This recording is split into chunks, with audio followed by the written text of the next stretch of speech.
Hi, I'm Denice of the Gierach Law Firm.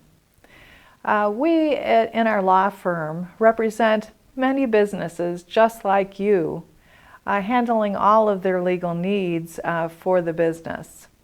For many years, we have been acting like firefighters for many of our clients, putting out fires that the businesses themselves have found themselves immersed in because they signed documents that were never reviewed by legal counsel.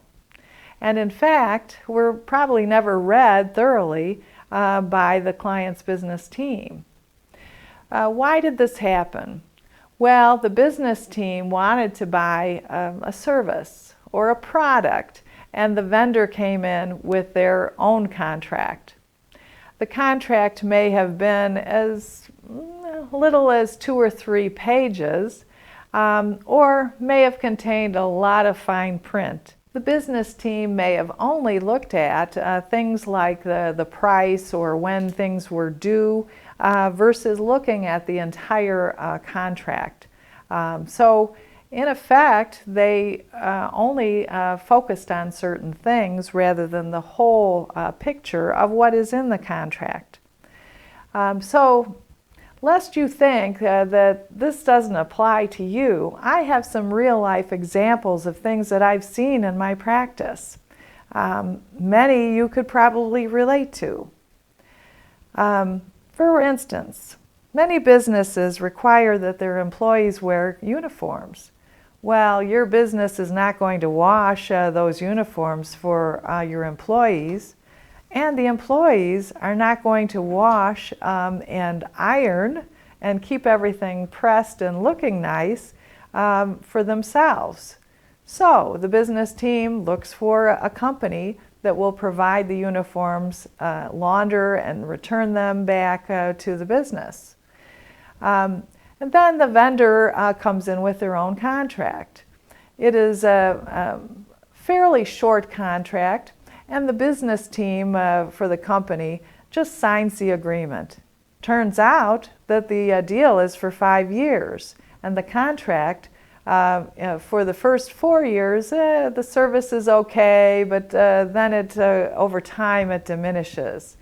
So when it gets towards the end, your business team is like, when is this going to be over so I can find another company to take over for this? But then they read it and they find that it has an automatic renewal provision in there for another 5 years if you don't give notice within or before 6 months of the end of the contract. Oh no, now you have a contract for another 5 years with a company that wasn't any good to start with. So another example is, have you or your team ever used a non-disclosure agreement, commonly known as an NDA? These are usually shorter agreements, and most of the business team thinks that they're all standard agreements anyway, so they routinely sign them without really reading the terms thoroughly. So let's say you're setting up a strategic alliance with another company. And as part of that process, both companies want to look at each other's trade secret documents and other paperwork. However, the NDA provides that each company is agreeing to keep the trade secret information secret only for 2 years. Is that really what you had in mind when you had your business team sign this? Speaking of strategic partnerships with other companies, your business team signs an NDA. Your company provides documents to the other side, and the deal never goes through. Did you identify in the NDA that the trade secret documents had to be marked confidential in order for them to be treated as such? If your business team did not do that, are they required to be kept confidential by the other side? When the other company returns these documents to your business team, Are these documents even considered trade secrets anymore, since your team did not identify them as such? Another example is your business team enters into an agreement with another company that company has a restrictive covenant, such as a non-compete agreement or provision in the language of the contract that is broad enough to keep your company out of a particular market.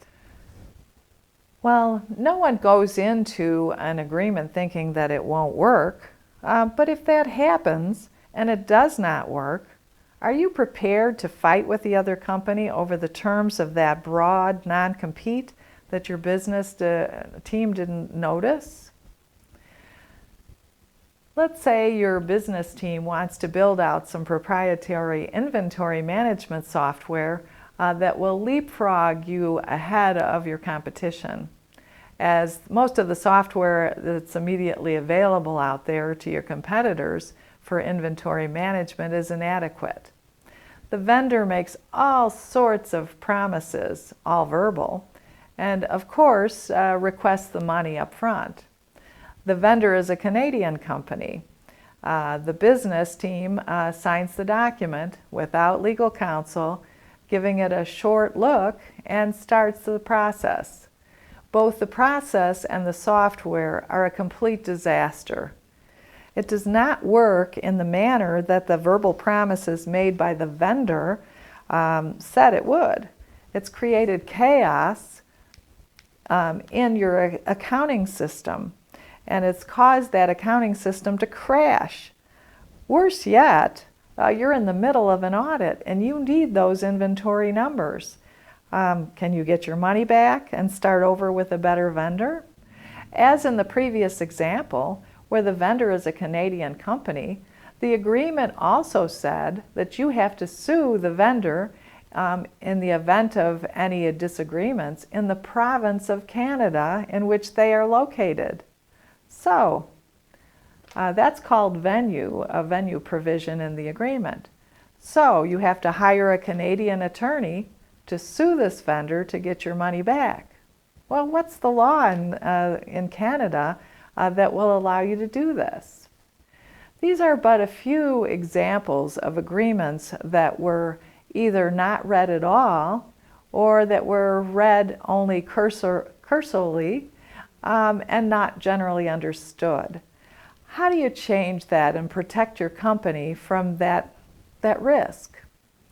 One way is to change your mindset from hiring an attorney and thinking of the attorney's fees as a cost rather than an investment in your business. You may think that this is a self-serving suggestion on my part, but think of this. An attorney is going to make more money from your company putting out the fires that are created from not using that attorney up front.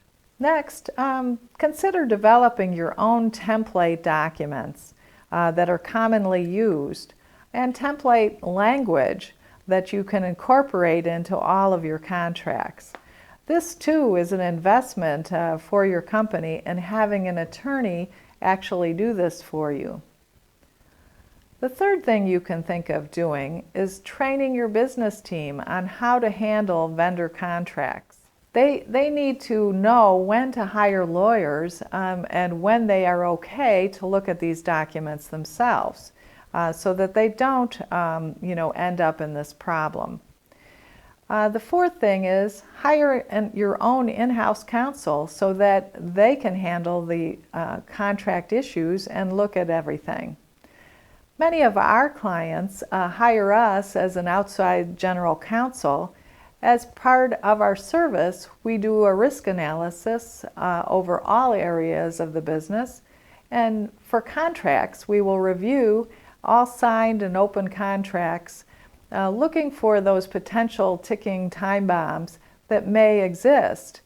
And then we inform you of the potential issues we want your business to be focused on, growing your business and not putting out fires.